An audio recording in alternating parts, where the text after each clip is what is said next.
we didn't qualify for the Nations Cup and all that. So we're sort of like the Super Eagles is sort of like on leave, so to speak. What should Stephen Keshi and indeed his entire team be doing to building a stronger team for the next event? One is, unfortunately, the league is over. The local league is over, and what is most important is that it should sit down with, that's if there are tapes, it should sit down with tapes and watch, so much of the league on tape. Look at some of the players, possibly that must have gotten some kind of recommendation from some of the local coaches. He must look at their strengths, their weaknesses. He must have interface with them.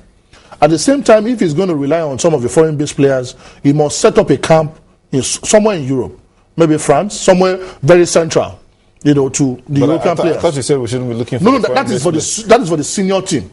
Okay. For the under 23, under 20, we don't have to keep running around looking for foreign-based players when we know that we will not get them easily. For the senior national team, of course, every friendly match we're going to have likely will come at that kind of date that is convenient for the players, FIFA acceptable dates. So for the senior national team, it makes more sense. But for under 23, under 20, under 17, sometimes looking at I know it's a big problem. The reason why we are in this situation is because we don't have youth football development, no development, at the level of, youth football in Nigeria. I ask a very vital question. How many of the clubs today in Nigeria can boast of an under 17, under 19, under 21, even under 13 youth academies? But there are academies all over. No. When you say all over, they are commercial. That's the problem. It's not for development. They are commercial. Many of these, when you look at the story of Obafemi Martins, maybe John Mikel Obi, Isaac Promise, everybody seems to believe that, okay, if I have a football academy, they are not youngsters. Many of these guys are old. They are not youngsters. I have visited these academies. They are bros. They are people you call normally bros. Okay? And so because they know that is a veritable ground, I have dealt with a lot of Chinese and Indians who come to Nigeria to come and look for these players. So it's a commercial venture, strictly. Not for, it should go side by side. The reason why Spain and a country like Germany are doing so well in world football today, you need to quantify their investment in youth football development. Okay, now, is there anything wrong with the NFF setting up an academy? That is just one of it. All the clubs, you cannot. Since the clubs are owned by government, can't the NFF develop a policy? An academy that can produce? No, we must have a deliberate. There must be a deliberate plan. We must things don't work by accident. They work by plan. They work by we sit down and say this is where we are going. Okay, if we sit down today with all the stakeholders, instead of fighting on who wants to become the MPA chairman, what we should be talking about is all the clubs, mandate it for them. That all the clubs in Nigeria must have a stand, at least if they cannot afford under 13, under 16, under 17, they must have a minimum of under 16 football academies. That means whatever proceeds they are getting, that is if it is properly run at that level, the proceeds will trickle down. I'll give an example. In UEFA, okay, this Champions League we are watching and so much money is coming and everything, there's a deliberate plan on the part of UEFA to say every money we give to the FA, that is of participating teams, whether English FA, Ukrainian FA, whatever, every money we give to them and every money we give to the clubs, there must be a percentage that goes to youth football development. It is written in black and white. So you cannot afford to fail.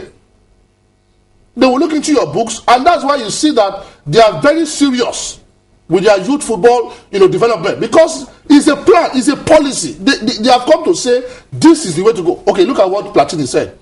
Hey, come guys, you cannot afford to flood your team with foreign players alone. A quarter of your team must be from that country, and a quarter must be from your youth, your youth team. That's what they call a policy. It's a deliberate plan. That is what we do not have here. Everything happens by accident, and that's the problem. That's why we are going nowhere. We are going further down. But the moment the government says We are the policy designers. We're the ones that come up, we generate the policy. For you private guys, you bring the investment and we run together. The moment there's a deliberate policy to say, this is the way we want to go. So in the next 5 years, in the next 10 years, it's easier to, and we can all, in the next 10 years, watch out for the result of that particular policy. Okay. Now, peradventure, we qualify for London 2012. Well, let's assume that we get a miracle and we qualify. What should we be doing as in preparations towards that?